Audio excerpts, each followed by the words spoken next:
Mohammad Aamir Pakistani ex fast bowler कई बातों से खबरों में रहते हैं। कभी वो बात हो विराट कोहली के हवाले से या बाबर आजम के हवाले से या उनकी अपनी रिटायरमेंट वापस लेने के हवाले से बात हो, तो कई दफा खबरों में सोशल मीडिया पे भी नजर आते हैं। लेकिन अभी रिसेंटली एक सहाफी ने उनसे क्वेश्चन किया कि जब भी कोई हमसाया ममालिक से कोई परफॉर्मेंसेस आती हैं तो आप खास तौर पर ट्वीट करते हैं, उनके को टैग करके उनके हवाले से ट्वीट करते हैं, उनको कंग्रेचुलेट करते हैं। लेकिन अगर वही पाकिस्तानी कोई बैट्समैन या कोई जैसे बाबर आजम ने भी 10,000 रन कंप्लीट किए, आपने कोई ट्वीट नहीं किया। बाबर आजम ने अभी 11वीं T20 सेंचुरी स्कोर किया, आपने कोई ट्वीट नहीं किया, कोई टैग नहीं किया, उनको कोई कंग्रेचुलेट नहीं किया। तो ऐसा रवैया क्यों है कि हम हमसाया ममालिक से कभी हो तो आप वहां पे जो है टोटल प्रेज करते हुए नजर आते हैं, लेकिन पाकिस्तानी जब कोई ऐसा अचीवमेंट करता है तो आपकी तरफ से कोई ऐसी कोई कंग्रेचुलेशन की, कोई ऐसी प्रेज की ट्वीट या कोई टैग, कुछ ऐसी चीज नजर नहीं आती। उन्होंने इसका जवाब तो बड़ा जबरदस्त दिया, मैं आपको बताता हूं। लेकिन ये जो बात हुई, क्वेश्चन क्यों किया गया, पहले थोड़ा सा इसको मैं खोल के आपको बता देता हूं, क्योंकि ये एक्चुअली बात की गई थी विराट कोहली के हवाले से। उनके मोहम्मद आमिर विराट कोहली को प्रेज करते हुए नजर आते हैं, लेकिन उसी के ऑपोजिट में वो बाबर आजम को क्रिटिसाइज करते हुए भी नजर आते हैं। तो इसको थोड़ा सा और पीछे जाके देखना चाहिए, अगर हम माजी में थोड़ा सा देखना चाहिए चीज कैसे स्टार्ट हुई, कहां पर ये कनेक्शन इसके जाके मिलते हैं। सबसे पहले मैं बात करूंगा, आपको लेके चलूंगा मोहम्मद आमिर जब वापस आए थे इंटरनेशनल क्रिकेट में 2016 में, तब वो उस वक्त जूझ रहे थे पाकिस्तानी प्लेयर्स मैनेजमेंट और पूरी मीडिया और काफी सोशल मीडिया पे लोग थे उनके खिलाफ। क्योंकि जब उनकी वापसी हुई थी 2016 में तो उनको सामना जो करना पड़ा था, अजहर अली जो कप्तान थे उस वक्त, फिर मोहम्मद हफीज जो टीम के जो है प्लेयर थे, सीनियर प्लेयर थे, और फिर इवन दो मिसबाह हक जो रिटायर्ड हो चुके थे लेकिन मैनेजमेंट में मौजूद थे वहां पर। तो इन सब के जो है इनको सामना था। इसके अलावा कुछ मीडिया के पर्संस भी थे, सोशल मीडिया में बड़ा प्रेशर था, कुछ और प्लेयर्स भी थे जो खुल के बात नहीं कर रहे थे, लेकिन फिर भी इनके खिलाफ रहे थे, उनके खिलाफ इनके एक स्टैंड था। और मोहम्मद आमिर इन सब चीजों से जूझ रहे थे। और इवन दो उसी दौरान जो है विराट कोहली से एक प्रेस कॉन्फ्रेंस में वहां पर उनसे क्वेश्चन हुआ कि एक पुराने फास्ट बॉलर पाकिस्तान के जो मोहम्मद आमिर हैं वो अपना बैन कंप्लीट करने के बाद एक्सपेक्टेड है दोबारा इंटरनेशनल क्रिकेट में खेलते हुए नजर आए। तो विराट कोहली ने वहां पर जो स्टेटमेंट दी थी that was very fantastic, good एक स्टेटमेंट थी, जिन्होंने जिस स्टेटमेंट ने शायद मोहम्मद आमिर का दिल जीत लिया था। उन्होंने कहा था मोहम्मद आमिर पहले भी बहुत जबरदस्त बॉलर थे, बड़े खतरनाक बॉलर थे, अभी भी वो वैसे ही हैं।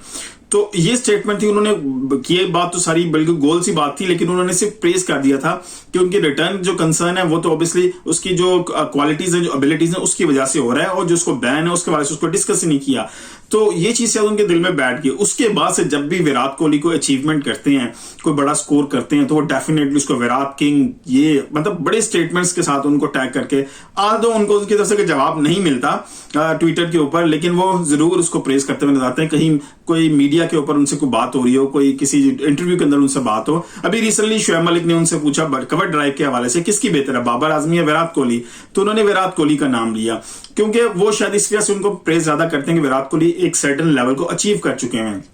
और मोहम्मद आमिर ये भी समझते हैं कि बाबर आजम का उतना भी सेट स्किल्स नहीं है जो विराट कोहली के पास है, क्योंकि वो चाहते हैं कि बाबर आजम अपने सेट स्किल्स को इंक्रीज करें, अपनी शॉट्स को इंक्रीज करें जैसे विराट कोहली है। इसमें कोई शक नहीं है कि विराट कोहली के पास जो स्किल सेट है शॉट्स का, वो बहुत ज्यादा शॉट्स हैं as compare to Babar Azam. Babar Azam के बड़ी सिलेक्टेड सी शॉट्स हैं। अगर बाबर आजम अपनी शॉट्स को इंक्रीज कर लेते हैं तो डेफिनेटली उनकी रेंज बढ़ जाएगी, उनके रन करने की एबिलिटीज बढ़ जाएगी। लेकिन एक चीज यहां पर बताते चलूं, मोहम्मद उसके बाद ये चीजें चलती रही, बहुत ज्यादा उनके खिलाफ कंपेन होती थी। फिर इवन दो जब उन्होंने इंटरनेशनल क्रिकेट से रिटायरमेंट ली थी तो अब मैनेजमेंट से खुश नहीं थे, उस वकाल यूनुस मौजूद थे, मिसबाह हक मौजूद थे, तो ये सब चीजें उनके इर्द गिर्द बड़े अरसे से चलती नहीं थी। तो उन्होंने फिर आकर एक बड़ा सर्टेन डिसीजन लिया और रिटायरमेंट ले ली। लेकिन उसके बाद जब बाबर आजम कप्तान बने तो फिर बाबर आजम की तरफ से भी कोई ऐसी हमें कोशिश नजर नहीं है कि वो जो है मोहम्मद आमिर को वापस टीम में लाना चाहे। आल्दो वो उनके साथ खेले हैं, उनके सीनियर प्लेयर भी थे, तो बाबर आजम को कोशिश करते शायद मोहम्मद आमिर वापस आ सकते थे, उनको इज्जत से वापस लाया जा सकता था। हमें उनकी एबिलिटीज पे कोई शक नहीं है,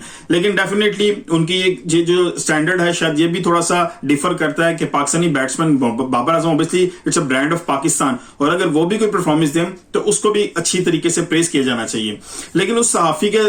जवाब, उसके सवाल में मोहम्मद आमिर ने क्या जवाब दिया, पहले तो उन्होंने कहका लगाया, फिर उन्होंने कहा ऐसा बिल्कुल भी नहीं है, सिर्फ रीजन ये है कि मैं यही चाहता हूं कि बाबर आजम अपने आप को इंक्रीज करे। जो अभी उन्होंने सेंचुरी स्कोर किया है, उन्होंने कहा मैंने उस दिन भी उसकी तारीफ की थी कि बाबर आजम ने जो आखिरी 2 ओवर में शॉट्स खेले हैं वो शॉट्स थे जो उन्होंने अपने कंफर्ट जोन से बाहर आके खेले थे। This is what I required from Babar Azam, कि बाबर आजम अपने कंफर्ट जोन से बाहर आए और फिर शॉट्स खेलें ताकि उनकी शॉट की सिलेक्शन इंक्रीज हो जाए, उनके पास रेंज ऑफ शॉट बढ़ जाए, ताकि वो ये ना हो कि उनको पहले ही हम जज कर सकते हैं कि कहां पर बॉल करेंगे, यहां पर शॉट मारेगा और मारेगा तो किस पोजीशन पे शॉट लगेगा। तो इस तरह वो इस वजह से जो मैच फिनिशिंग की जो उनकी एबिलिटी है वो डेवलप नहीं हो रही, और वो अगर शॉट्स अपने इंक्रीज करते हैं, जिस तरह उस दिन उन्होंने शॉट्स लगाए आखिरी 2 ओवर में, अगर वही चीज वो कंटिन्यू करते हैं तो डेफिनेटली ही कैन जो है कंपीट विराट कोहली के उस लेवल पे जाने की कोशिश कर सकते हैं। तो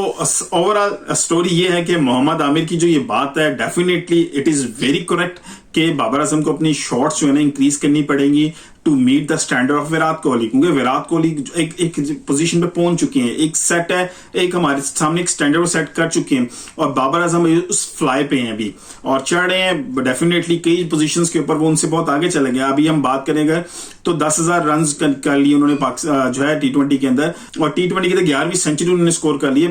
जो विराट कोहली ने 8 सेंचुरी स्कोर की है। तो there are so many records जो उनके वो तोड़ चुके हैं, उनसे आगे जा चुके हैं, लेकिन definitely there is very much space के वो इसको मजीद इंप्रूव कर सकते हैं। लेकिन Mohammad Aamir wish good luck, अगर वो PSL में भी खेलें या बाकी लीग्स में भी खेलें, लेकिन अब शायद उनसे जब रिटायरमेंट के हवाले से क्वेश्चन किया जाता है तो वो इसको गोल कर जाते हैं, लेकिन अब आई थिंक उन्होंने बिल्कुल जहन बना लिया हुआ है कि वो रिटायरमेंट वापस नहीं लेंगे, वो पाकिस्तान से नहीं खेल लेंगे। उसकी रीजन शायद एक और मुझे समझ आ रही है, उन्होंने अप्लाई किया था इंग्लैंड की नेशनैलिटी के लिए, तो maybe it is on the edge of that कि वो उनको नेशनैलिटी मिल जाए, और शायद वो सर्टन टाइम पे किसी भी टाइम पे आपको इंग्लैंड की तरफ से डोमेस्टिक और फिर वो उनको ऑफर हो जाए इंग्लैंड की तरफ से खेलते हुए, अगर वो इंग्लैंड नेशनैलिटी हासिल कर लेते हैं तो शायद इसी वजह से वो पाकिस्तान की तरफ से जो खेलना जो है ना अपनी रिटायरमेंट वापस लेने का फैसला वो बड़ा क्लियर डिसीजन इस हवाले से ले चुके हैं। वीडियो पसंद आई तो लाइक कीजिएगा, शेयर कीजिएगा, दोस्तों को टैग कीजिएगा। मिलते हैं किसी वीडियो के साथ, अपना ख्याल रखिएगा। अल्लाह हाफिज।